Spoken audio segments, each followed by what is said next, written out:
Palakkad Kongad Ezhakkad bus സ്റ്റോപ്പിന് സമീപം നിയന്ത്രണം വിട്ട ഗുഡ്സ് വാഹനം മറിഞ്ഞു. വാഹനം എതിരെ വരികയായിരുന്ന ബസ്സിലും ഇടിച്ചു. ഇന്ന് രാവിലെ 11 മണിയോടെയാണ് അപകടമുണ്ടായത്. വിവരങ്ങളുമായി പാലക്കാട് നിന്ന് നിഖിൽ പ്രമേശ് ചേരുന്നുണ്ട്. മേഘ്ന, ഈ അപകടത്തിന്റെ ഒരു വ്യാപ്തിയാണ് നമ്മൾ പരിശോധിക്കേണ്ടത്. ഈ അപകടത്തിൽ ആർക്കും പരിക്കേറ്റിട്ടില്ല എന്നുള്ളത് ആശ്വാസകരമായിട്ടുള്ള കാര്യമാണ്. ഈ ഗുഡ്സ് ഓട്ടോറിക്ഷ ഓടിച്ചിരുന്നയാൾക്ക് മാത്രമാണ് നേരിയ പരിക്കുള്ളത്.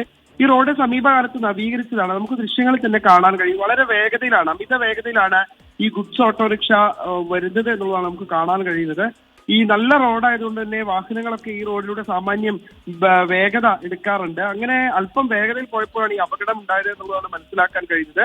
കോങ്ങാട് ഏഴക്കാട് വെച്ചാണ് ഈ സംഭവം ഉണ്ടാകുന്നത്. രാവിലെ 11:20 കൂടിയാണ് ഈ വളവിലൂടെ അമിത വേഗത്തിൽ വരുന്ന ഓട്ടോറിക്ഷ ഓവർടേക്കിംഗ് നിയന്ത്രണമുള്ള റോഡ് മാർക്കിലേക്ക് കയറി തെന്നി മറയുകയും റോഡിലൂടെ നിരങ്ങി സ്വകാര്യ ബസിന്റെ ഒരു ഭാഗത്ത് ഇടിക്കുകയുമായിരുന്നു. അപകടത്തിൽപ്പെട്ട ഈ ഓട്ടോറിക്ഷ കണ്ട് പെട്ടെന്ന് തന്നെ ബസ് ഡ്രൈവർ റോഡിൽ നിന്ന് ബസ് മാറ്റാൻ ശ്രമിക്കുന്നുണ്ടെങ്കിലും ഇതിനകം ഓട്ടോറിക്ഷ ബസ്സിൽ വന്ന് ഇടിക്കുകയായിരുന്നു. ബസ് ഡ്രൈവറുടെ ഭാഗത്ത് യാതൊരു പിഴവുമില്ല. നമുക്ക് ദൃശ്യങ്ങളിൽ തന്നെ കാണാൻ കഴിയും. അതേപോലെ ആ വാഹനം ഒതുക്കിക്കൊണ്ട് ഈ ഗുഡ്സ് ഓട്ടോ ഇടിക്കാതിരിക്കാൻ വേണ്ടിയുള്ള ശ്രമങ്ങൾ നടത്തുന്നുണ്ടായിരുന്നു. എന്തായാലും ഈ അപകടത്തിൽ ആർക്കും തന്നെ പരിക്കേറ്റിട്ടില്ല എന്നുള്ളത് ഒരു ആശ്വാസകരമായിട്ടുള്ള കാര്യമാണ്.